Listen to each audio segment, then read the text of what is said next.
নমস্কার, এসপিইএন চ্যানেলে আপনাদের স্বাগত। এই মুহূর্তে কলকাতা ফুটবলের সবচেয়ে বড় খবর হচ্ছে বিকেলে মোহনবাগান উড়িষ্যা এফসি ম্যাচের পাশাপাশি আগামীকাল মোহামেডান স্পোর্টিং মুখোমুখি হবে বেঙ্গালুরু এফসির।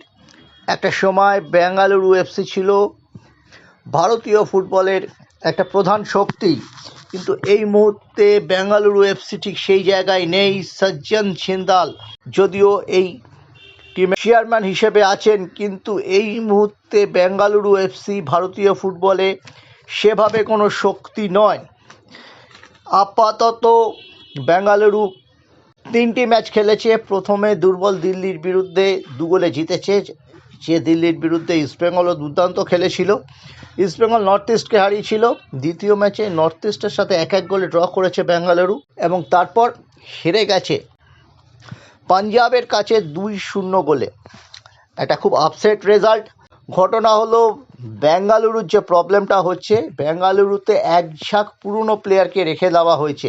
তাদের প্রত্যেকেরই বয়স হয়েছে। যেরকম সুনীল ছেত্রীর কথা বলতে হবে, সুনীলকে যদি খুব বেশি ম্যাচ টাইম দেওয়া হচ্ছে না, না দেওয়ারই কথা। 42 বছর বয়সে আমাদের ইন্ডিয়ান সুপার লিগের যা স্ট্যান্ডার্ড, সুনীল ছেত্রীর খেলাই উচিত নয়। সুনীল ছেত্রীকে বেঙ্গালুরু এফসি বয়ে বেড়াচ্ছে, এবং তাই জন্যই এই দলটার এই অবস্থা।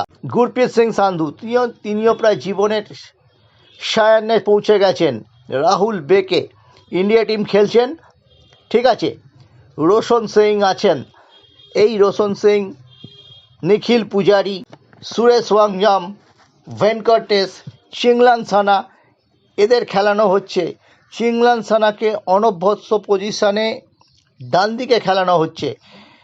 বেঙ্গালুরুর কোচ টিমটাই ঠিকমতো সাজাতে পারছেন না। তাদের ইন্ডিয়ান ডিফেন্সে কোনো বিদেশি নেই। সামনের দিকে রায়ান উইলিয়ামস আছেন, ইনি অস্ট্রেলিয়ান, যিনি অস্ট্রেলিয়ান পাসপোর্ট স্যালেন্ডার করে ভারতীয় নাগরিকত্ব নিয়েছেন। দেশের হয়ে তিনি খেলেছেন ভুটানের বিরুদ্ধে একটি প্রদর্শনী ম্যাচ গত নভেম্বরে। আর্জেন্টিনার স্যাঞ্চেজ আছেন, কিন্তু তিনিও নামের প্রতি কোনো সুবিচার করতে পারেননি। বেশ কিছু পরিচিত আশিক কোরিয়ানকে মোহনবাগান থেকে যাওয়া, ভেঙ্কটেশের কথা আগেই বলেছি। হলিচরণ নার্জারি আছেন। শিব শক্তি নারায়ণ, এই প্লেয়ারটা একটা সময়, এই যে ঈশান পণ্ডিতা ম্যাচ টাইম পেলে দারুণ খেলেন, এই সুনীল ছেত্রীর জন্য গিয়েই এই শিব শক্তি নারায়ণকে নষ্ট করেছে বেঙ্গালুরু এফসি। তিনিও খেলবেন মোহামেডানের বিরুদ্ধে। সব মিলিয়ে কিন্তু মোহামেডানের সামনে একটা, যতই তারা 5 গোল খেয়েছে, একটা বাউন্স ব্যাক করার সুযোগ আছে। বেঙ্গালুরু এমন কোনো দল নয়।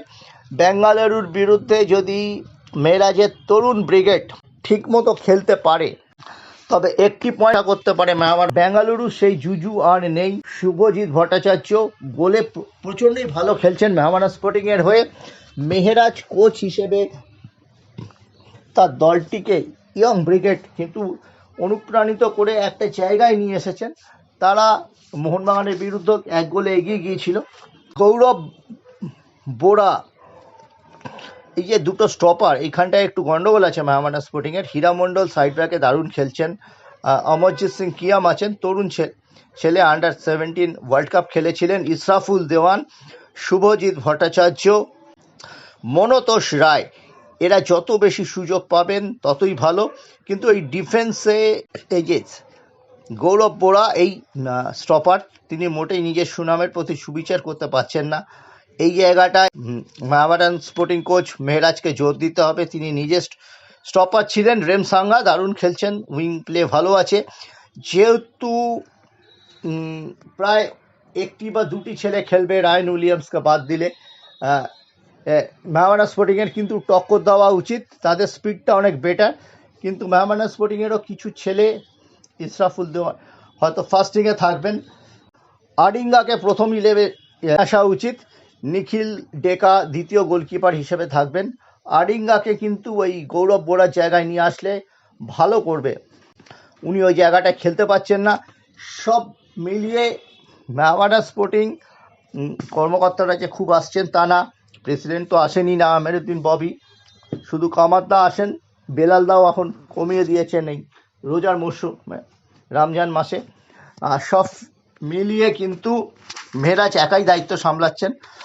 দীপেন্দু বিশ্বাস প্র্যাকটিসে এসে উৎসাহ দেন, কিন্তু একটা বাউন্স ব্যাক করার সুযোগ আছে মোহামেডান স্পোর্টিংয়ের কাছে এই ম্যাচটিতে। ব্যাঙ্গালোর সেই ব্যাঙ্গালোর আর নেই, কোনো জুজু নেই সেরকম। এবং এই যে শ্বশুর বাড়ির পাড়ায় যদি সুনীল ছেত্রীকে 30-35 মিনিট খেলানো কথা ভাবে বেঙ্গালুরু এফসি, খুব ভুল করবে এবং সেখানে মোহামেডানের অ্যাডভান্টেজ হয়ে যেতে পারে।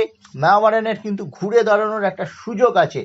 5 গোলে তাদের হজম করতে হচ্ছে মোহনবাগানকে, সেখান থেকে বাউন্স ব্যাক করার একটা সুযোগ কিন্তু মোহামেডান স্পোর্টিংয়ের রয়েছে। এখানে বেঙ্গালুরু আগের সেই শক্তি তাদের নেই। কেন নেই বিস্তারিত বলে দিয়েছি। ফিঙ্গার ক্রস করে রমজান মাসে একটা সুখবরের জন্য মোহামেডান সমর্থকরা আশা করতেই পারেন।